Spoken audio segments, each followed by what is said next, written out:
इस कार्यक्रम के पुण्यार्चक हैं श्री वर्धमान श्वेतांबर स्थानकवासी जैन श्रावक संघ ट्रस्ट, उपाध्याय प्रवर प्रवीण ऋषि चातुर्मास समिति। कि लोगों के मन में नाना प्रकार के विकल्प चलते हैं। उन विकल्पों को दूर करने के लिए जत्थम गहनत्थम च, स्वयं की यात्रा के लिए और स्वयं की धारणा को सुरक्षित रखने के लिए लोगे लिंग पवोयनम, विश्व में, दुनिया में, वर्ल्ड में ड्रेस कोड का प्रयोजन है। ड्रेस कोड किसके लिए है? 4 कारण दिए। पहला विज्ञान है, साधन चाहिए। और बिल्कुल सीधी सी बात है ना, अभी आप सामयिक के ड्रेस में बैठे हो, मैं इस ड्रेस में बैठा हूँ, कुछ लोग बिना ड्रेस के बैठे हैं।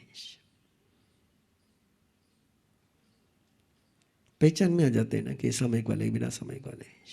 और ड्रेस कोड नहीं होता तो केवल कार्य में भंते लेकर के बैठ जाते तो ड्रेस कोड चाहिए। मेरे गुरुदेव को 1974 में बंबई में एक जवान बहन ने एक सवाल पूछा। बोले, करे में भंते सामायिक के पाठ में मुपत्ति लगाने का पाठ कहाँ पर है? और पूरे सामायिक के पाठ में 9 के 9 पाठ में कोई मुपत्ति का जिक्र ही नहीं है, तो ये मुपत्ति क्यों लगाते हैं? मुपत्ति नहीं लगाया तो क्या फर्क पड़ता है? समय कर लिए, हो गया काम। गुरुदेव ने बड़े धीमे से उसके तरफ देखा, मैं वही खड़ा था। और गुरुदेव ने कहा, धनी है तुझे ना, तो शादीशुदा है ना, तेरा धनी है ना, हस्बैंड है ना? बोले है। फिर ये सौभाग्य का चिन्ह क्यों लेकर के घूम रही? वो है, पर्याप्त है, इसके कारण से वो थोड़ा है। बोले क्या रिक्वायरमेंट है? धनी है, पर्याप्त है, ये सुहाग के चिन्ह लेकर के घूम रहे हैं। उत्तर मिल गया। और मुझे लगता है, मैं तो कई सालों से उस अभियान में लगा हूं और लोगों को भी लगा रहा हूं। जैनियों की सबसे बड़ी मुश्किल है, बड़ी गजब की मुश्किल है। ये सरदार जी सामने बैठे हैं, लाखों के भीड़ में खड़े रह जाए, सरदार पहचानने में आ जाता है। मुस्लिम पहचानने में आ जाता है, क्रिश्चियन पहचानने में आ जाता है। तुम भीड़ में खड़े रह जाओ तो पहचानने में ही नहीं आते हो जैन है कि कौन हो। एक हमारा ड्रेस कोड है, हम कहीं पर भी खड़े हो जाए, हाँ संत है। एक जैन की पहचान होनी चाहिए। बिना पहचान के ब्रांड नेम नहीं बनता है, गुडविल नहीं बनता। और आज तो आप जानते हो कि मार्केट चलता ही आइडेंटिटी पर है। No identity no value. और इसलिए गुरुदेव ने कार्यक्रम शुरू किया था, गले में अरहम पहनाने का। एक चांदी का पेंडल अरहम का है। हर जैन के गले में कहीं पर भी नजर आ जाए तो पता चल जाएगा है जैन है। और उससे होगा क्या? जो जो इंद्रभूति गौतम ने बात कही वो ध्यान में रखना है। मुझे रायपुर में एक भाई ने बड़ी सुंदर बात बताई। जब मैं वो जैन प्रतीक का कार्यक्रम यहाँ शुरू करना था, हुआ नहीं, बात चल रही थी। बोले, महाराज साहब क्या प्रयोजन? मैंने कहा पहचान में तो आएगा कि जैन का मकान है। तो उसने का अपना अनुभव बताया कि महाराज साहब हमने एक प्रयास किया है, गाड़ी के पीछे जय जिनेंद्र लिखने का है, स्टिकर लगाने का है। तो मैंने कहा बहुत अच्छा लगता है मुझे, वो बहुत सुंदर लगता है। जय जिनेंद्र लिखते तो इतना ही पहचान होती कि जैन की गाड़ी है। कई लोग अपने गुरु का नाम लिख देते, कोई कुछ और लिख देता, तो पहचान में ये अपना नहीं है। जय जिनेंद्र लिखा हुआ तो प्रवीण ऋषि को भी लगता है ये अपना है, किसी को भी लगा अपना है। और तुमने वहां जय आनंद लिख दिया कि कल्याण हो गया। तो मैंने कहा बहुत अच्छा किया तुमने जय जिनेंद्र लिखा है। बोले, मां साहब मैं दूसरी बात कह रहा हूं। बोले, कई जैनियों ने स्टिकर लगाने नहीं दिए। मुझे भी आश्चर्य हो गया है। और कई जैनियों ने लगाने के बाद भी केमिकल से निकाल दिए बोले। ने कहा क्या गड़बड़ भाई, जय जिनेंद्र पर क्या ऑब्जेक्शन?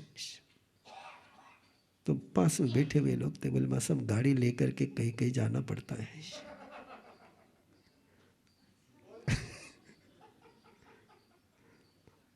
उस सामने उस गाड़ी में से उतरेंगे तो लोग क्या देखेंगे, इसलिए फिर निकाल देते बोले।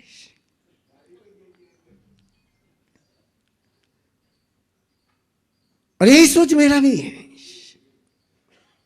कि तुम्हारे गले में अरहम रहेगा ना, तो कहीं जाने के पहले तुमको भी सोचना पड़ेगा।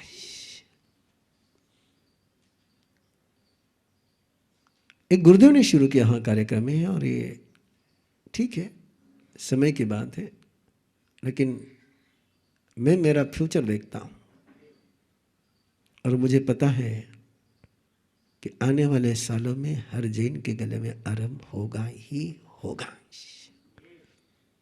निश्चित रूप से होगा, क्यों पहचाना जाएगा वो ये जैन है। आप सोचिए क्या क्या उसके परिणाम होते हैं। जत्थतम च गहनतम च, अगम के शब्द है जत्थतम च गहनतम च। आप कहीं दिल्ली गए हो, आप कहीं सिकंदराबाद गए हो, आप कहीं चेन्नई गए हो, वहां आपका कोई परिचय नहीं है और आपके गले में अरहम है, सामने से कोई जैन मिलेगा तो आपको जय जिनेंद्र करेगा। किसी के गले में अरहम दिखेगा तो उसको भी आप सोचेंगे मेरा जैन भाई है। यही तो है विशेषताएं सरदारों की, यही तो विशेषता है मुसलमानों की, यही तो विशेषता है क्रिश्चियनों की। वे कहीं भी जाते हैं तो अपने सोसाइटी के साथ जुड़ जाते हैं, अपने कम्युनिटी के साथ जुड़ जाते हैं, अपने परमात्मा के फॉलोअर्स के साथ जुड़ जाते हैं, जोड़ना नहीं पड़ता उनको।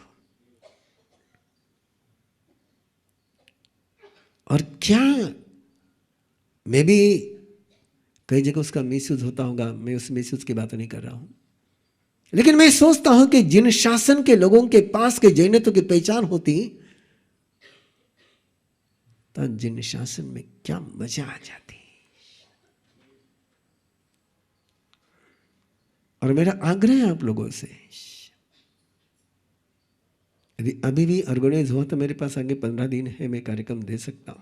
मेरी भावना है कि छोटे बच्चे से लेकर तो बड़े तक के गले में अरहम रहना चाहिए। अरहम के मैंने केवल 3 प्रोटोकॉल दिए हैं। अरहम गले में है तो मिक्स होटल में नहीं जाना है, मिक्स होटल में खाना नहीं, जा सकते हो, मिक्स होटल में जाने की मनाही नहीं। मीटिंग के लिए किसी को विजिट करने के लिए जा सकते हो, लेकिन वहाँ खाना नहीं। भाई एक ही नियम है। दूसरा नियम है कि सुबह उठते समय अपने अंदर के अरहम को जगाना, अपने अंदर के श्रेष्ठता को जगाने के लिए अरहम का एक 3 मिनट का जाप करना है। एक विधि दी है उसकी, जिसके कारण से अंदर में शक्ति जागृत हो जाए। और सोते समय अरहम का ध्यान करना है, बस, बाकी कुछ भी नियम नहीं, इतने 3 नियम है। और ये जरूरी है। मैं महाराष्ट्र में प्रवास कर रहा था, महाराष्ट्र में वारकरी संप्रदाय बहुत है। एक किसान के घर में रुके थे, वारकरी परिवार था, और बिल्कुल झूले में झूलने वाले बच्चे के गले में माला पहनाई हुई थी। मैं जानता हूँ वारकरी का क्या होता है, कि मैं भी उसमें रहा हूँ। तो मुझे आश्चर्य हुआ, मैंने कहा छोटे बच्चे को तुमने माला पहना दी? बोले हाँ। मैंने मराठी में पूछा उनको, त्याला काय कळतं, उसको क्या समझता है? तो उस बड़े आदमी ने बड़ा सुंदर जवाब दिया, त्याला कळायच्या अगोदरच वळवलं है, उसको समझ में आ जाए उसी के पहले उसको समझ दे दी। बोले उस समझ में आने के बाद तो नहीं, बोले क्या समझेगा पता नहीं। बोले इसके गले में माला पहना दी, इसको दूसरी तरफ जाने के रास्ते पहले से बंद कर दिए। बोले मेरे घर में एक बेटा है, बोले उसको मैंने बचपन में माला नहीं गिनाई, आज वो गलत रास्ते पर चला, मानता ही नहीं। बोले तो इसके रास्ते बंद कर दिए। बोले कल्पना पसंद आ गई मुझे, यस नाइस। और ये शुरू करने वाला हूँ मैं।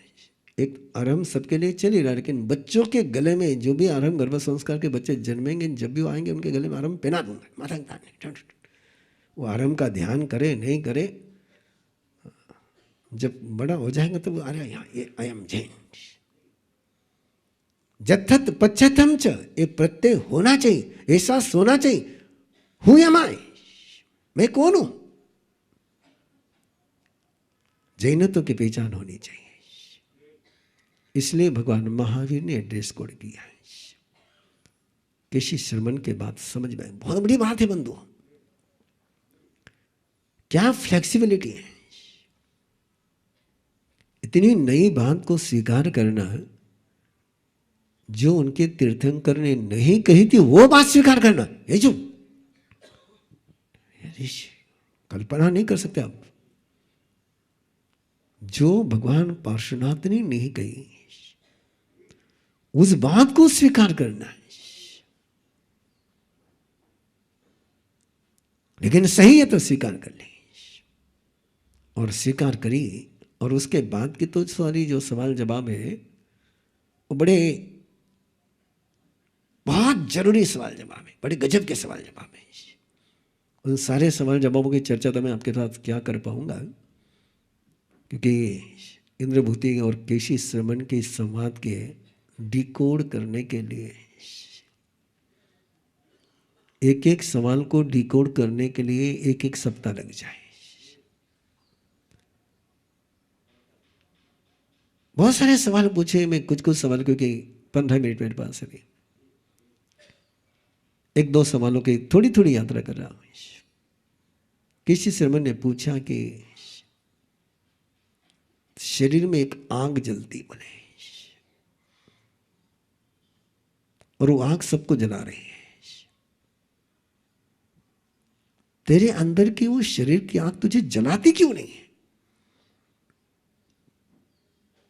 तो केशी श्रमण को इंद्रभूति गौतम ने उत्तर दिया, मेरे पास महामेघ है बोले।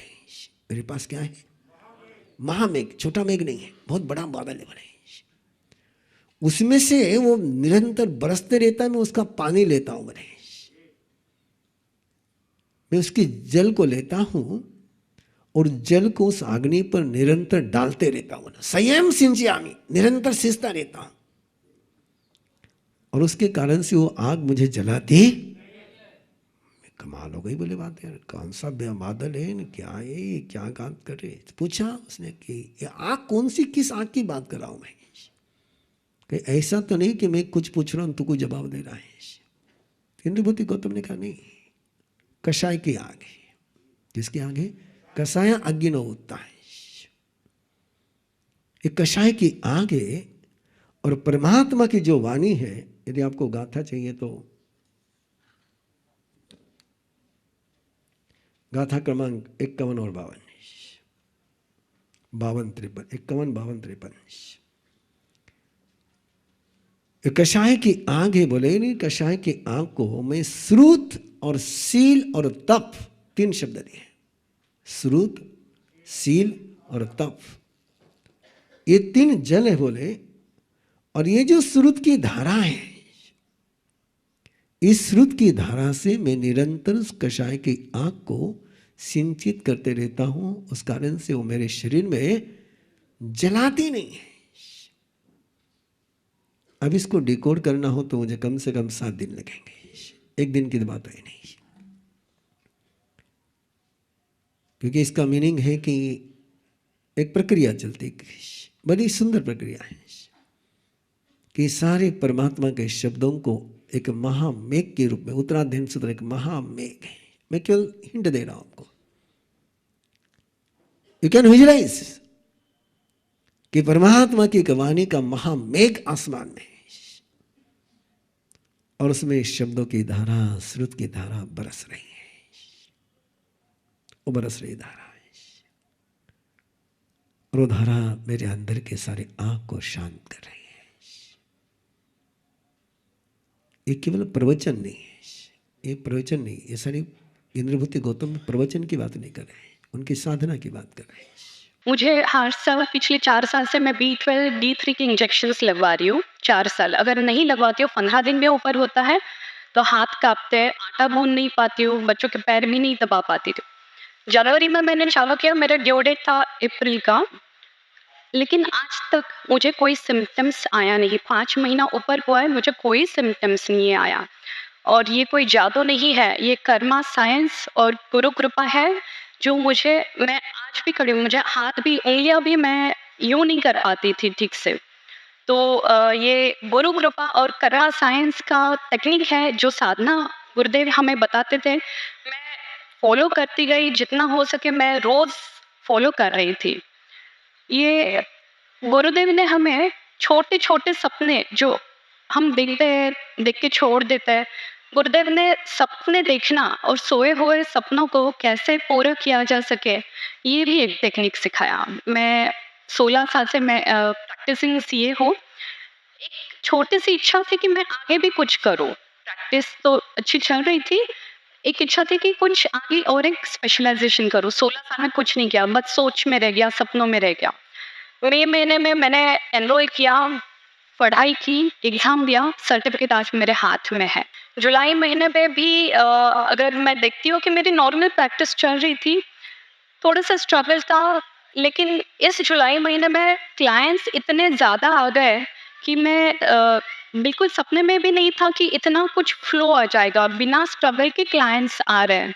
तो मैं अरहम विद्या कर्मा सीक्रेट टीम को बहुत बहुत धन्यवाद देती हूँ, गुरुदेव को धन्यवाद देती हूँ। उनकी साइंस, उन्होंने जो पढ़ाई की है वो अप्रतिम है, उसको हम चैलेंज भी नहीं कर सकते। मैं चाहती हूँ कि जो बदलाव मैंने मेरे लाइफ में महसूस किया है, तो आप सब, आपके सभी संबंधियों को अरहम विद्या टीम से जोड़े और ये बदलाव खुद महसूस करें। जय Jinendra. Secret of Karma teacher training course 24 नवंबर से शुरू होने जा रहा है। ये 6 महीने का प्रोग्राम है जिसकी क्लास ऑनलाइन जूम पर हर फ्राइडे रात 8:30 से 10 बजे तक होगी। आज ही रजिस्ट्रेशन करें और अपने सभी दोस्तों से करवाएं। रजिस्ट्रेशन करने के लिए स्क्रीन पर दिए हुए बार कोड को अपने फ़ोन से स्कैन करें। अधिक जानकारी के लिए या फिर रजिस्ट्रेशन डिटेल्स अपने मोबाइल पर प्राप्त करने के लिए दिए हुए नंबर्स पर भी कॉल कर सकते हैं। नंबर है 8669110540 या फिर 9421350411 पर भी कॉल कर सकते हैं। तो जल्दी फ़ोन करें और अर्हता की राह पर अपने कदम बढ़ाएं। इस कार्यक्रम के पुण्यार्चक हैं श्री वर्धमान श्वेतांबर स्थानकवासी जैन श्रावक संघ ट्रस्ट, उपाध्याय प्रवर प्रवीण ऋषि चातुर्मास समिति, महावीर भवन इंदौर।